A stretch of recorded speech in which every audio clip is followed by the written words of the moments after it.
His hand trembled as it placed the simple gold band on the glass counter. 75 years of life etched into his skin, now bargaining his most sacred possession for his granddaughter's survival. The $8,000 for her surgery was a mountain. The pawnbroker picked up the ring, his breath catching. Inside the band, worn but unmistakable, was an inscription, a date, a name. His mother's name, lost 40 years ago. This is Walter Jenkins, a retired mechanic living on a fixed Social Security check, and Marcus Johnson, the third-generation owner of City Pawn. In that frozen instant, a desperate bid to save a child's life shattered against a decades-old family mystery. The inscription proved the ring was stolen, but the real question was how it ever left Marcus's family, and what tragic secret connected these two strangers across generations. What happened next in that shop would change both their lives forever. Walter Jenkins's world had shrunk to two numbers: $1,800 a month from Social Security and the $8,000 copay for his granddaughter Lily's pediatric cardiology surgery. Medicare wouldn't cover it. His daughter, Sarah, worked 2 jobs and still couldn't close the gap. The ring wasn't just jewelry.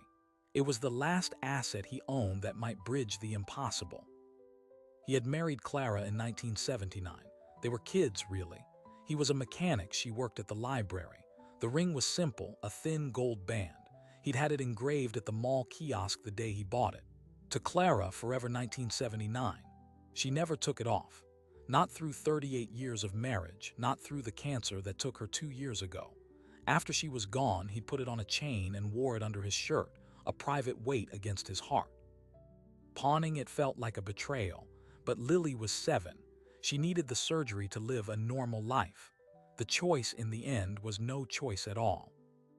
Marcus Johnson watched the old man's face. He saw the tears, the devastation. He'd seen that look before.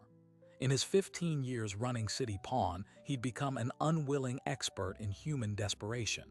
People pawned heirlooms to pay rent, to avoid eviction, to buy medication. It was a brutal, intimate economy, but his professional assessment froze the moment he tilted the ring toward the light. The inscription was worn but unmistakable. To Alina, forever 1979. His blood ran cold. He knew this ring. He had held it as a boy. His mother, Alina Johnson, had worn it every day of his childhood until it was stolen from her 40 years ago during a brutal home invasion that had never been solved. His family's tragedy, a case that went cold, was now sitting on his glass counter. His mind raced, the police report, the description of the stolen items, his mother's quiet grief that never fully faded. How did this ring, stolen from a black family in the suburbs in 1984, end up with this elderly white man decades later? Every protocol screamed at him to call the police. This was stolen property, but the man in front of him wasn't a thief. His grief was too raw, his desperation too real. "Sir," Marcus said, his voice careful, measured, "where did you get this ring?" Walter looked up, confused by the question. "It was my wife's, Clara. She passed." He said it simply, as if that explained everything. "The inscription says Alina," Marcus said, holding it up. Walter's brow furrowed. He leaned forward, his eyes failing. "No, son, it says Clara. I had it engraved myself." That's when Marcus knew Walter had never really looked. He'd worn the memory, not the object. Marcus turned the ring, his thumb over the name. "This ring was stolen from my mother, Alina Johnson, in June of 1984, from her home in Oakwood Heights. The police report is still on file." The color drained from Walter's face. He looked from the ring to Marcus, his mind visibly struggling to reconcile the truth. That can't be. Clara always had it. She never mentioned." His voice trailed off, the foundation of his memory cracking. If the ring was Clara's, then what was his connection to it? What had he been carrying all this time? Marcus made a decision. He didn't reach for the phone. He reached for a different drawer. He pulled out an old, faded Polaroid. It showed a smiling woman in a sunflower print dress holding a little boy on her hip. On her left hand, a simple gold band caught the sun. He slid the photo across the counter to Walter. That's my mother, Alina. That's her ring. Walter stared at the photo. His hand shook as he picked it up. He didn't see a stranger.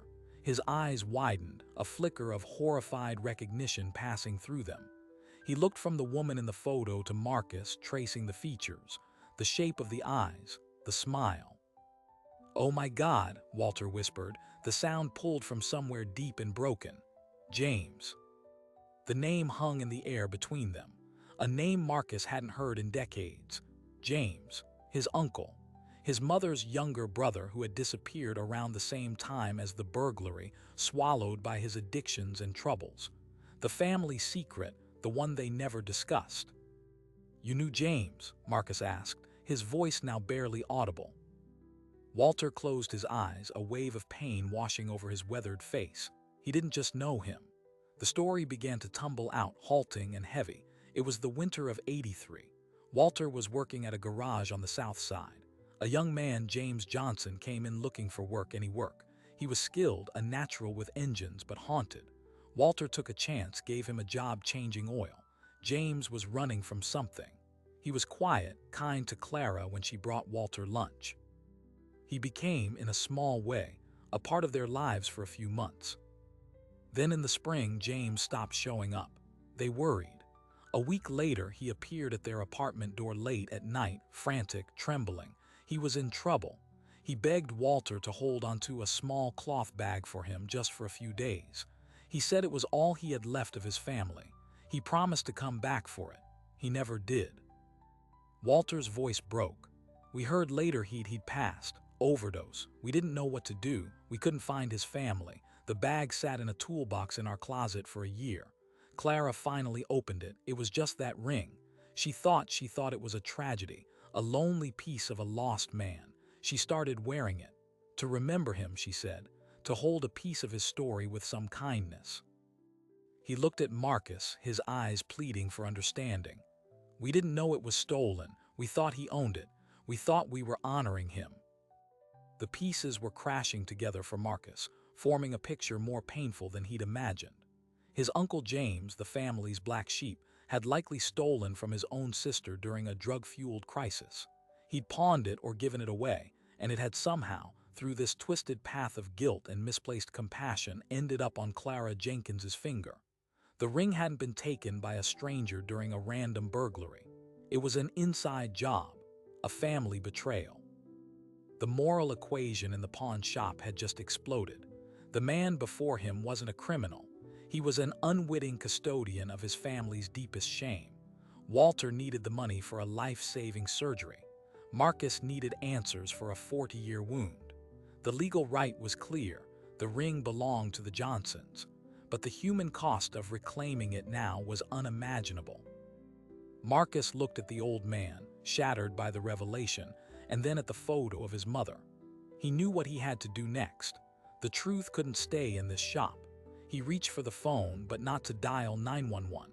He scrolled through his contacts, his finger hovering over the name he both loved and dreaded to confront with this. "I have to call her," Marcus said, his voice thick. "I have to call my mother and tell her we found her ring, and I have to tell her it was James who took it." The phone rang 12 times in Marcus's quiet back office before his mother, Alina, answered. Her voice, still sharp at 78, held its usual warmth. "Marcus, everything all right, baby?" He had rehearsed nothing. The words that came out were blunt, a detonation of the past. "Mama, I'm at the shop. I found your ring, and I know who took it." The silence that followed was so complete, Marcus thought the line had gone dead. Then he heard it. A slow, careful intake of breath, the sound of a woman bracing against a blow she'd stopped expecting decades ago. "James," she said, not a question, a resigned confirmation. It was James. She didn't cry, she didn't shout. Alina Johnson had mourned the loss twice over, first the physical theft, and then more painfully, the devastating suspicion that had slowly crystallized into certainty about her brother. The police had questioned James back then, but without evidence, without the ring, it remained a family ghost, a rift never healed before his death. "Where is it?" she finally asked, her voice thin. "It's here, on my desk." Marcus paused, glancing through the office window at Walter, who sat slumped in a worn leather chair, staring at his hands. But Mama, there's more. The man who has it had it, he's here. He didn't steal it. James gave it to him to hold years ago. He's a good man, he's in trouble. He told her about Walter, about Clara, about the granddaughter and the surgery. He told her about the $8,000 and the Social Security check. He told her about the worn engraving Walter never saw. For the second time in an hour, a life story was condensed into a few minutes on the phone. When he finished, Eleanor was quiet again. "Bring him," she said, her tone leaving no room for debate. "Bring him to the house, right now. I need to see his face. I need to understand this." An hour later, Walter Jenkins stood nervously on the porch of a well-kept bungalow in Oakwood Heights, the same neighborhood from which the ring had vanished. Eleanor Johnson opened the door. She was tall, regal, her gray hair in neat braids. She looked at Walter, then passed him to her son. Her eyes held a lifetime of quiet strength and accrued pain. She didn't smile. She simply stepped aside. "Come in." The living room was a gallery of family, graduation photos, wedding portraits, pictures of Marcus and his sister. On the mantel, a single framed photo of a young man with a bright, mischievous smile, James. Walter's eyes went straight to it. "That's him," he whispered. Eleanor followed his gaze. That was him before the world got its claws in. She gestured for Walter to sit. She didn't offer tea. This wasn't a social call, it was a reckoning. "Tell me," she said, sitting across from him. "Tell me about my brother in your garage." So Walter did. He spoke of the skilled, quiet young man who showed up hungry for work. He spoke of James's nimble hands, his easy laugh with Clara, the shadow that never quite left his eyes. He described the night James showed up frantic, the cloth bag entrusted to them. He said it was all he had left of his family. We believed him. We thought we were keeping a treasure safe. Eleanor listened, her face a mask. When he finished, she stood, walked to a bookshelf, and pulled down a small, fabric-covered box. She opened it. Inside were a few yellowed letters, a baseball card, and another Polaroid. This one showed James and Eleanor as teenagers, arms slung over each other's shoulders, grinning. "He was my best friend," she said softly. "Then he got mixed up with the wrong people. The drugs, they changed him. He stole from our parents. He stole from me. The ring was the last straw. It was my grandmother. When it went missing and he disappeared, we knew.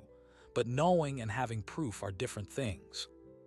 She turned to Walter, her expression softening by a degree. "You showed him kindness when he needed it, you and your wife. You gave him dignity when he had none left. For that, I thank you." Then her gaze hardened, not with anger, but with formidable resolve. "But that ring is not yours to sell.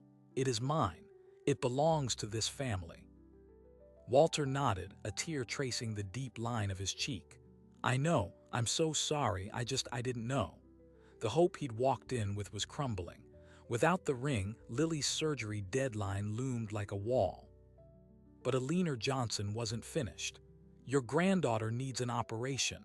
Walter could only nod. "And the insurance, the government, they won't pay. There's a copay, a big one. My daughter's buried in medical debt already." The term medical debt hung in the air, a modern plague Eleanor understood all too well, having buried her own husband after a long illness that drained their savings. Eleanor looked at Marcus, then back at Walter. A plan, clear and decisive, was forming behind her eyes. "Marcus, what's the ring worth? To a pawn shop, not to us." Marcus hesitated. "As gold, maybe $600. As an antique with a story, to the right collector, maybe $1,500. Eleanor almost scoffed. $600 for 40 years of wondering. She turned her full attention to Walter. "You came to my son's shop for $8,000. Selling this ring would not have saved your granddaughter. It would have only delayed the inevitable. The system was designed for you to fail." She was right, and Walter knew it. The pawn loan would have been a stopgap with crushing interest, another thread in the web of medical debt that ensnares millions. He had been trying to solve a systemic collapse with a single sentimental object. "Here is what we are going to do," Alina declared, her voice assuming the tone of a general. The ring comes home to me. That is non-negotiable. But your granddaughter's surgery is also non-negotiable. We are not going to let a child suffer because of my brother's sins and your government's failures. Marcus leaned forward. Mama, what are you thinking? I'm thinking it's time we use the system back, she said. She explained. The ring's recovery closed a 40-year-old police case. That case could be reopened not for prosecution but for restitution and visibility. More importantly, Walter's story, a veteran, a grandfather, forced to pawn his late wife's ring for a child's surgery, was not just a story. It was a political lightning rod. Alina, a retired community organizer who had fought for healthcare equity for decades, saw the tool in front of her. We go public, she said, but not with anger, with a question. We show them the ring. We tell them both stories, mine and yours. We ask the hospital, the insurance company, the politicians on the news, is this how we treat our elders? Is this how we care for our children? Walter was overwhelmed. I don't want charity. I don't want a spectacle. This isn't charity, Alina's voice was fierce. This is justice. You paid into the system your whole life. Your daughter pays her premiums. This is the system failing its basic promise. We are not begging. We are demanding they honor the contract. And we will use every piece of this story, including my family's pain, to make them listen. It was a radical, terrifying proposition. To Walter, it felt like exposing every vulnerable part of his life to the world. But he looked at Alina's determined face, at Marcus's supportive nod, and he saw a lifeline more substantial than any pawn loan. They agreed. The ring would be formally returned to Alina with a police report to clear the historical record. In return, Alina and Marcus would mobilize their community networks, the church, the local NAACP chapter, Alina's old contacts in City Hall, to launch a public campaign for Lily. They would call it the Ring Fund, but its goal wasn't just donations. It was to pressure the hospital's financial aid office and the insurance company to reassess and cover the copay. The first step was the hardest. Walter had to call his daughter, Sarah, and explain why the money wasn't coming and instead tell her that their private crisis was about to become very public. Sarah, exhausted and scared, initially reacted with panic. Dad, no, we can't have strangers picking over our lives. But Walter, fortified by Alina's certainty, explained the plan. Honey, they already are picking over our lives. The hospital sends bills. The insurance sends denials. This way we pick back. The local news, tipped off by a contact from Alina's organizing days, arrived at Marcus's pawn shop 2 days later. Walter and Alina sat side by side at the counter, the ring between them on a velvet pad. They told the story in fragments, interwoven. Alina spoke of loss, family fracture, and the long shadow of addiction. Walter spoke of love, memory, and the silent desperation of medical debt. Marcus stood behind them, a bridge between the narratives. The reporter's final question was to Walter. After everything, after learning the ring was stolen, do you feel any resentment toward the Johnson family? Walter looked at Alina, then at the ring. His answer was simple. This ring brought me 40 years of comfort thinking it was Clara's. It brought Mrs. Johnson 40 years of pain knowing it was gone. Now it's bringing us together to fight for my Lily. I think it's finally doing what it was meant to do. It's connecting people. The segment aired at 6 o'clock. It was powerful. By 8, the Ring Fund's online page had received its first donation. By 10, it had gone viral locally. But virality is a double-edged sword. It attracts light and it attracts heat. The first response from the hospital's billing department was a terse, automated email reiterating the payment deadline. The second response, the following morning, was a phone call from a hospital administrator. It was not the call they hoped for. The administrator, a man named Mr. Phillips, was polite but firm. He had seen the news. He expressed sympathy for Walter's situation. Then he delivered the blow. Mr. Jenkins, While we understand the emotional narrative, public fundraising efforts of this nature can sometimes complicate eligibility for our internal financial aid programs. It can create the perception that the need is being met externally. We may need to pause your application for charity care reassessment until the fundraising campaign concludes and we can ascertain the true remaining need. It was a bureaucratic trap. By going public to seek help, they risked disqualifying themselves from the very institutional aid they were pressuring. The system was threatening to punish them for trying to work around it. Walter was devastated. Sarah was furious. "I told you they're using this against us." Alina, however, saw it differently. Her eyes narrowed. "No," she said. "They've just shown us their hand. They're scared. They don't want this story getting bigger. That means we have to make it bigger." Marcus, meanwhile, was dealing with a different fallout. The news story had identified his pawn shop. The morning after it aired, a man walked in, a hulking figure in a leather jacket. He wasn't a customer.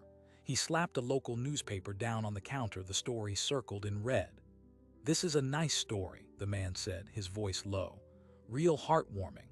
My boss just wants you to know he's a sentimental guy too. He'd hate to see anything disrupt the neighborhood." The unspoken threat hung in the air. The pawn business existed in a gray zone, and powerful interests didn't appreciate the spotlight. The campaign was working, but it was also awakening opposing forces. The hospital's bureaucracy was digging in. Shadowy local pressures were emerging, and the clock on Lily's surgery was ticking louder than ever. It was then, sifting through the overwhelming response to the news story, that Marcus found the message that changed everything. It was an email buried among hundreds of well-wishes. The subject line read, "I knew James Johnson." The sender was a woman named Annette, claiming to be a former social worker. Her message was brief and chilling. "I worked at the community clinic in the early 80s. James Johnson was a patient. He didn't just steal the ring, he sold it to a pawn shop on 4th Street, then owned by a man named Frank the Fence Varelli. James used the money for a week, then was consumed with guilt. He told me he tried to buy it back, but it was gone. He said it was the regret that killed him. If your family has the ring now, Varelli must have sold it again. Find the paperwork. There might be a trail. And there might be more." Marcus read the email 3 times. The narrative pivoted yet again. James hadn't given the ring to Walter for safekeeping. He had sold it. Then how did it get from a known fences shop to Walter's toolbox? The chain of custody implied another, unknown person had bought it from Varelli and then, for some reason, given it to James, who then passed it to Walter. There was a missing link, a ghost in the transaction. And Frank Varelli's name sparked a deep, cold dread in Marcus's stomach. Varelli had been a notorious figure on the city's south side, his pawn shop a front for moving stolen goods. He'd been found dead in his office in 1989, a murder never solved. If Varelli's old ledgers still existed, they could hold the name of the person who bought the ring. That person could be the key to understanding the full, twisted journey of the ring, and perhaps to silencing the doubts about how it truly left the Johnson family. But pursuing that trail meant digging into a dangerous, decades-old criminal world. It meant risking the fragile peace they'd built and potentially uncovering truths more damaging than the original theft. Marcus looked at the email, then at his mother and Walter, who were strategizing over coffee at his kitchen table, an unlikely alliance forged in crisis. He had a choice: leave the past buried and fight the current battle with the hospital, or dig deeper and risk unearthing something that could destroy the very foundation of their newfound solidarity. The ring had connected them. Now, its hidden history threatened to tear them apart. Marcus closed his laptop. He knew what he had to do next, and it terrified him. He would have to go downtown to the caverns of the city archives, to the cold case files, and look into the eyes of a dead fence. The city archives were housed in the basement of the municipal building, a labyrinth of flickering fluorescent lights and the smell of old paper and dust. Marcus requested the box for the unsolved homicide of Frank the Fence Varelli. The clerk, a bored-looking woman, returned with a single thin file. "That's it?" Marcus asked. She shrugged. Evidence went missing in '92. This is just the administrative shell. The real trail wasn't in the official record. It was in what had been erased. He opened the folder. A few pages of typed police summary, vague and inconclusive. Varelli was found shot in his office. No suspects. No clear motive, though the report noted his extensive network of associates with criminal histories. The inventory of items from his shop was a separate, missing document. The case had been ice cold for 30 years. But Marcus hadn't come for the police work. He'd come for the property records. Varelli's pawn shop, like his own, would have been required to keep ledgers of purchases and sales, even if they were cooked books. Those ledgers would have been seized as evidence. If they were gone from the police file, where did they go? He spent the next 2 days making calls, leaning on contacts from the Pawnbrokers Association, old-timers who remembered the South Side when Varelli operated. The story he pieced together was murky. Varelli's shop had been quickly liquidated by a nephew after his death. The contents were auctioned off. The business records, considered worthless, were likely trashed. It was a dead end. He was about to give up to focus solely on the public campaign for Lily when his phone rang. It was an unknown number. A man's voice, elderly and raspy, spoke without greeting. "You're asking about Frank Varelli's books. I hear you're a square guy, a family man." Marcus's grip tightened on the phone. "Who is this?" "A friend of a friend who doesn't like loose ends," the voice said. "The books you're looking for, they didn't get trashed. They got taken. By a cop who was on the take from Varelli. When Frank got whacked, that cop panicked. He cleaned out the ledgers before the evidence team arrived. He's been sitting on them for 30 years, a retirement insurance policy." Marcus's mind raced. "Why are you telling me this?" "Because the name in that ledger for a gold ring sold on June 3, 1984 isn't going to help you. It's going to burn you. And the cop who has it knows you're sniffing around. He's nervous.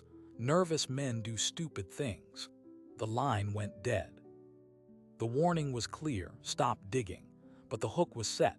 There was a name, a specific transaction. The mystery buyer existed, and their identity was dangerous. Marcus now faced an impossible choice. Pursuing it risked bringing serious danger to his family, to Walter, to everything. But abandoning it meant living with the ghost of an unanswered question that sat at the heart of two families' pain. He decided to tell Eleanor and Walter everything. They met at Eleanor's house, the mood tense. When Marcus relayed the phone call, Walter paled. Eleanor's expression turned to granite. "A corrupt police officer," she said, the words dripping with a lifetime of mistrust for a system that had often failed her community. "So the cover-up goes all the way back to the beginning." "We have to stop," Walter pleaded. "This is too big, it's too dangerous. We have the campaign for Lily. Let's just focus on that." But Eleanor shook her head. "No, Walter. If we stop now, the fear wins. The secret wins. That ring has been a prisoner of secrets for 40 years. First James's, then this cop's. We free it completely or we never really get it back." She looked at Marcus. "We need to find that cop." It was Walter, surprisingly, who provided the next piece. Haunted by the new information, he went home and did what he always did when troubled. He cleaned. He pulled out an old toolbox from the back of his closet, the same one where the cloth bag had sat for a year. He emptied it, wiping out decades of grime. At the very bottom, tucked under a rusted metal tray, he found a small, folded square of paper. He'd never seen it before. It was a receipt, faded, from a diner called Mel's Griddle, dated June 5, 1984, 2 days after the ring was reportedly sold to Varelli. The total was for 2 coffees. Scribbled on the back in handwriting that was Clara's was a note. "Jay, it's done. He took the ring. Got you $200. The lady paid $500. Don't come back here. Eddie." Walter's hands shook. The note confirmed the email story. James sold the ring, but it added a devastating new layer. The lady paid $500. A woman had bought the ring from Varelli for more than double what James got for it. And someone named Eddie was the middleman. Who was the lady? Why did she buy it? And how did it get from her back to James, who then gave it to Walter? He took the receipt to Alina. She studied it, then closed her eyes. Eddie, she whispered. Edward, my God, James's friend, Eddie Miller. He was a patrol officer. He and James grew up together. The pieces slammed together with awful clarity. Eddie Miller, the cop on the take, he was the friend who helped James pawn the ring to Varelli. He likely took his own cut. And when Varelli was killed, Officer Eddie Miller was the one who stole the ledgers to cover his own tracks. The corruption wasn't an abstract idea anymore. It had a name, a face from Alina's past. A man who had eaten at her table, who had betrayed her brother, and who had been hiding the truth for decades. The situation had just exploded. They weren't just up against a hospital's bureaucracy. They were threatening to expose a retired police officer for evidence tampering and likely corruption. The anonymous caller's warning made terrible sense. Eddie Miller was the nervous man. That night, Marcus's shop was vandalized. The front window was smashed with a brick. No note, just broken glass and a message written in spray paint on the pavement outside. Stop digging. The police who responded were polite, took a report, and offered little hope. It was a clear intimidation tactic. The attack backfired. Instead of frightening them, it solidified their resolve. Alina called a meeting with her pastor and several trusted community leaders. She laid out the story not just of the ring, but of Eddie Miller. This is about more than money for a surgery, she told them. This is about truth. This is about a system that consumes people, my brother, this elderly man's granddaughter, and then hides its own rot. We will not be silent. A strategy formed. They would not confront Eddie Miller directly. They would use the one thing he feared, exposure. They would add this new chapter to the public campaign. They would not accuse him by name without proof, but they would tell the story of a corrupt officer who covered up the trail of a stolen family heirloom, deepening the tragedy. The pressure would force him into the open. Marcus, with the help of a journalist friend, drafted a new press release. It framed the vandalism as a response to their quest for the full history of the ring. It mentioned the discovery of a receipt pointing to police involvement in the original pawning. It asked a powerful question. Who is still afraid of the truth after 40 years? The story hit the local paper's website at noon. By 3 p.m., Marcus received another call. This time, the voice was shaking with rage, not anonymity. You stupid boy. Do you have any idea what you're poking? You think this is about a ring. This is about a body in a river. You keep talking and your family will be next. Before Marcus could respond, the caller hung up. The threat was explicit now. A body in a river. The stakes were no longer about a ring or even surgery. They had inadvertently stumbled into the shadow of a much older, much darker crime, possibly Varelli's murder itself. Paralyzed by fear, Marcus was ready to quit. He couldn't risk his mother, his children. He called Alina, his voice breaking as he relayed the new threat. There was a long silence on the line. Then Alina spoke, her voice calm and impossibly steady. Marcus, baby, listen to me. They only threaten when you're close. We are close. We have the receipt. We have the name. Eddie Miller is terrified. That means we have power. But Mama, a body in the river. I know, she said, her tone softening. And maybe that's a family that never got their truth either. Maybe that's who we're really fighting for now. She took a deep breath. We don't go to the police. We go to him. We go to Eddie Miller's house. You, me, and Walter, we look him in the eye. We ask him for the ledger. We offer him a deal, the truth for his freedom from fear. It was a monumental risk. A confrontation with a potentially desperate, corrupted former officer. But it was also the only move left that didn't involve surrendering to the shadows. The next morning, the three of them, Alina, regal and unshakable, Walter, frail but determined, and Marcus, terrified but resolved, stood on the porch of a neatly kept ranch house in a quiet suburban neighborhood. This was where Eddie Miller had retired. Alina rang the bell. The man who opened the door was in his late 60s with a wary, weathered face. He looked at Alina and recognition flashed in his eyes, followed by pure dread. He tried to close the door, but Alina's foot was already in the way. "Hello, Eddie," she said, her voice cold. "We need to talk about your friend Frank Varelli, and we need to talk about the lady who bought my mother's ring." Eddie Miller's shoulders slumped. The fight drained out of him. He looked past them, scanning the empty street, then stepped back, allowing them inside. The living room was sterile, unlived in. He didn't offer them a seat. "It was an accident," he blurted out, his eyes fixed on the floor. "James was sick, he was desperate. He begged me to help him sell it. I knew Varelli. I took it there. I didn't know," he trailed off. "Didn't know what, Eddie?" Alina pressed, her voice like steel. "Didn't know the woman who bought it an hour later would be the one person who could destroy your life." Eddie looked at her, his eyes wide with shock. He hadn't expected her to know that detail. He crumpled into a chair. How do you know about her?" "The receipt," Walter said quietly, holding up the fragile paper. "It says the lady paid $500. Who was she, Eddie?" Eddie Miller put his head in his hands. For a full minute he said nothing. When he looked up, his face was a mask of torment. "She was my fiancée," he whispered. "Catherine. She saw the ring in Varelli's case when she came to meet me for lunch. She didn't know I just brought it in. She loved it. She bought it as a surprise for me, for us. She thought it was a sign." A bitter, broken laugh escaped him. "When I realized what she'd done, I panicked. I couldn't tell her it was stolen from my best friend's sister. I was in too deep, so I took it from her. I told her I lost it. She never forgave me. She left me a month later." The absurd, tragic irony of it took their breath away. The ring had been bought out of love by the corrupt officer's own beloved, creating a circle of guilt so tight it choked everyone involved. "And James?" Marcus asked. "I gave it back to him," Eddie said, tears in his eyes now. "I gave him his $200 and the ring. I told him to get out of town, to never tell a soul. He came to me a week later, said he couldn't live with it, said he was going to come clean to Alina.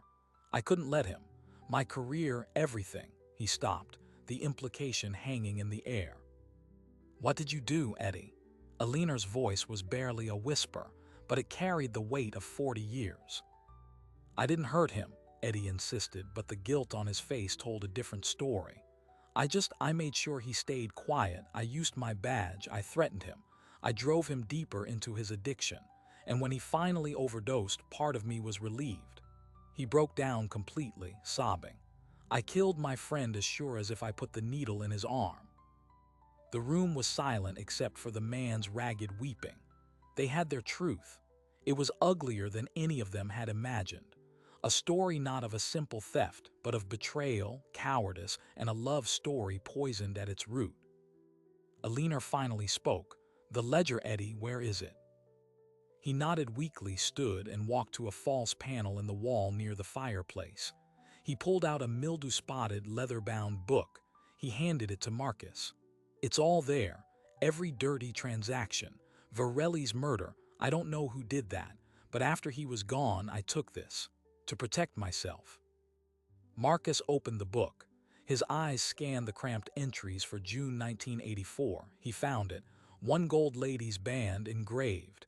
In, $200 from Jay Johnson. Out, $500 to C. Miller. Proof. The final piece of the journey. Alina looked at the broken man before her. "You have a choice, Eddie. You can live the rest of your life in this prison you built, or you can help us now. You can give a sworn statement about this, about all of it.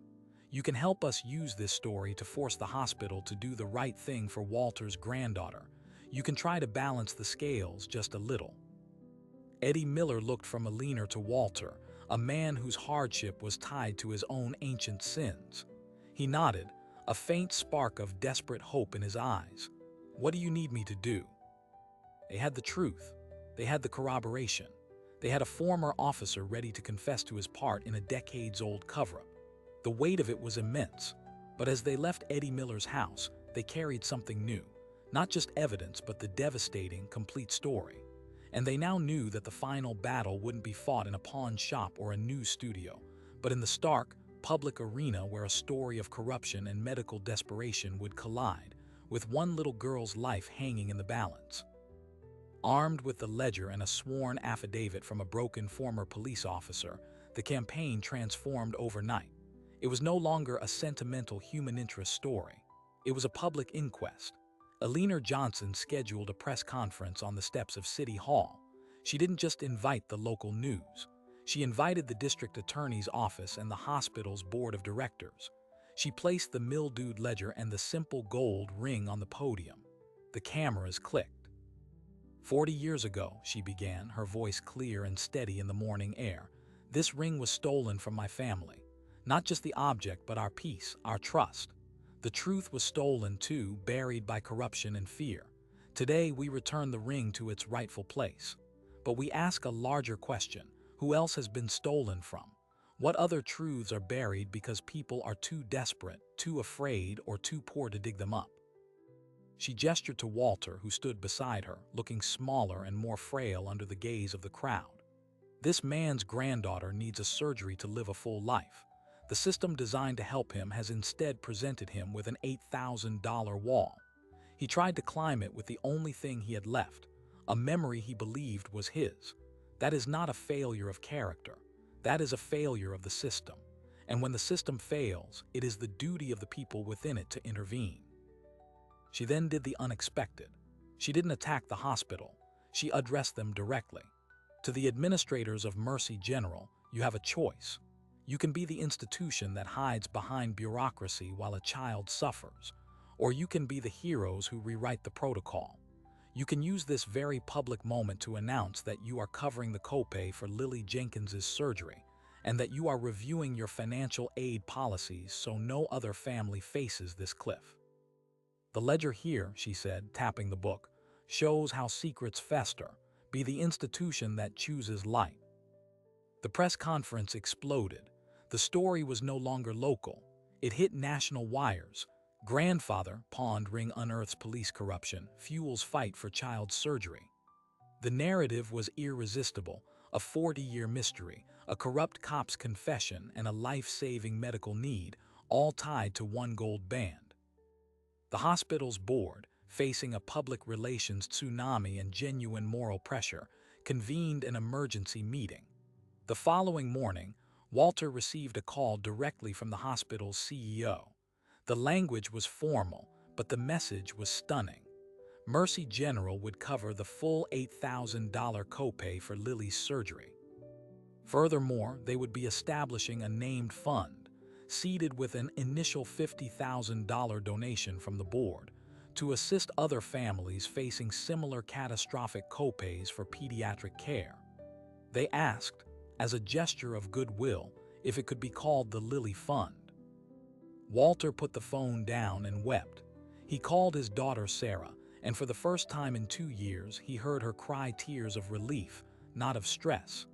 The surgery was scheduled for 2 weeks' time. But the ripples of the truth kept spreading. The district attorney's office, presented with Eddie Miller's sworn statement and the ledger, opened a fresh review into the Frank Varelli homicide, a case long considered unsolvable. Eddie, in exchange for full cooperation and his testimony, was offered a plea deal for evidence tampering and obstruction of justice. He accepted, a chance to finally unburden his conscience. The ghost of James Johnson and the shadow of Varelli's murder were being laid to rest by the very truth they had tried to suppress. The day of Lily's surgery arrived. The hospital waiting room was not filled with just one family. Alina, Marcus, and several community leaders were there with Walter and Sarah. They had become a family of choice, forged in the fire of shared struggle. When the surgeon emerged hours later to report that the procedure was a complete success, that Lily was doing beautifully, the room erupted in a joy that was about more than one child's health. It was the joy of a collective victory against impossible odds. During Lily's recovery, a quiet ceremony was held at Alina's home. She had asked Walter, Sarah, and Marcus to join her. On her dining table sat the ring. Alina spoke softly. "This object has caused so much pain. It represents loss, betrayal, and desperation. But in the end, it also brought us together. It brought us the truth, and it helped save a beautiful little girl. I do not want its legacy to be pain anymore." She then presented a small velvet box to Walter. Inside was the ring, now hung on a new, sturdy chain. "Walter," she said, "you wore this for decades believing it was Clara's. You wore it out of love. I want you to have it back, not as a piece of my family, but as a symbol of the new family it created. Wear it for Lily.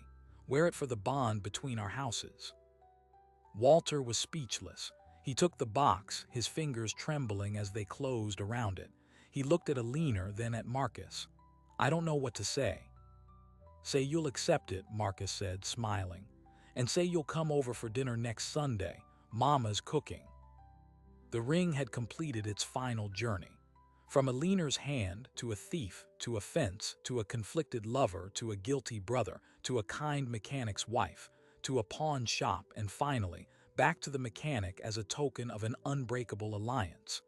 It was no longer a symbol of a single love, but of many. The public campaign, the Lily Fund, surpassed its goals, raising over $120,000.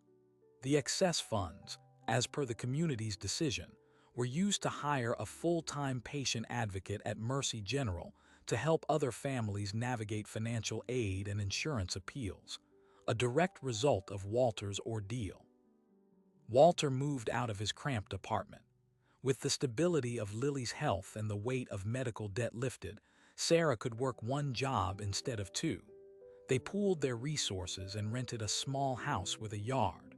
Walter's social security check was now enough to live on with dignity. Marcus's pawn shop, after the brief notoriety, saw an increase in respectful business. He became known as the honest broker, the man who helped solve a 40-year mystery.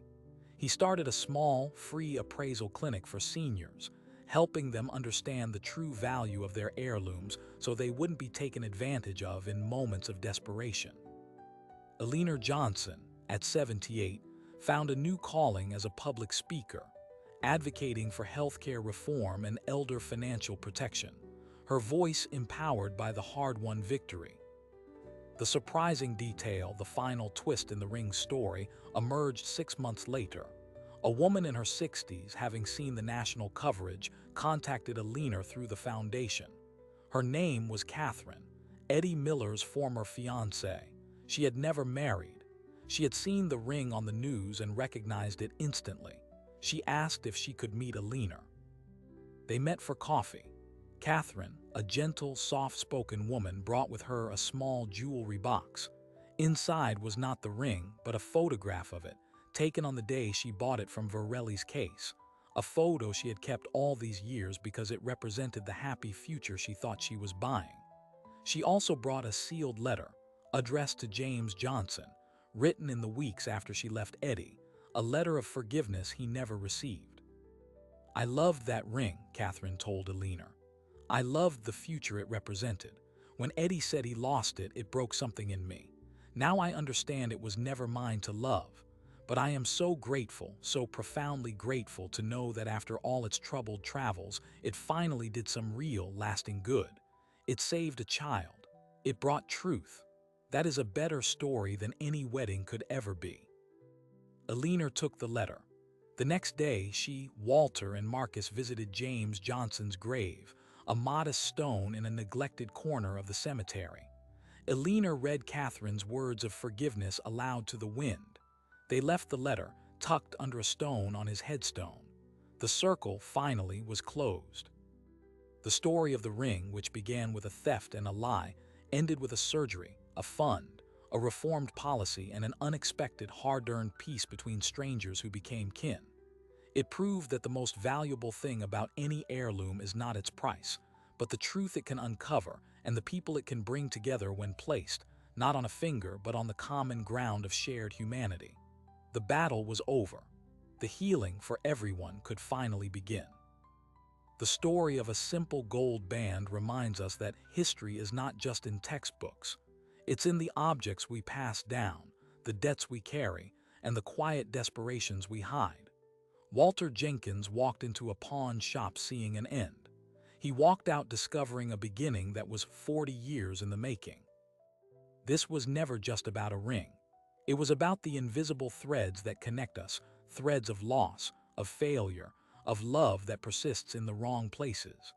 A theft in 1984 rippled through time to shape a medical crisis in the 21st century. A policeman's cowardice poisoned two generations. A grandfather's love broke the cycle. We live in a world of systems: healthcare, insurance, justice. They are built to be efficient, but too often they become machines that grind human beings into numbers. Walter's $8,000 copay was a number. Lily was a child. The system saw the number. It took a family, a community, and a 40-year-old crime to force it to see the child. Alina Johnson, Marcus, Walter, they chose to see each other. Not as a victim and a suspect, not as a charity case and a benefactor, but as people stranded on different sides of the same broken wall. And in choosing to see, they found the tools to tear the wall down. They used a story to fight a number, and they won. There are Walters and Alinas everywhere.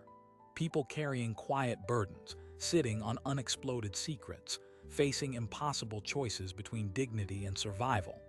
The lesson here isn't that every story has a magical ending. It's that every story has weight. And when we have the courage to listen to them, to really look at the person in front of us, we sometimes find the leverage to move the world just a little toward justice. The ring rests now where it belongs, not in a display case, but around the neck of a man who understands its true value. Its worth is no longer measured in carats or dollars, but in the life it helped save, the truth it unearthed, and the unlikely family it forged from the shattered pieces of two. What hidden story is sitting in your drawer or in your family's silence? What small act of seeing someone, truly seeing them, could change the equation of their life today? The most powerful forces in the world are not money or power. They are attention and empathy, and the stubborn refusal to let a good person fall alone. If this story reminded you of the power of connection, of the importance of looking deeper, then share it with someone who needs to hear it. Subscribe to our channel for more real stories that explore the profound ties that bind us, the hidden battles people face, and the extraordinary ways ordinary people rise to meet them. Tell us in the comments, when has a simple object or a chance encounter unexpectedly changed your understanding of someone? We read every single one. Thank you for listening. Thank you for caring. Go out and look at the people around you. You never know what history you might be holding or what future you might help begin. Goodbye.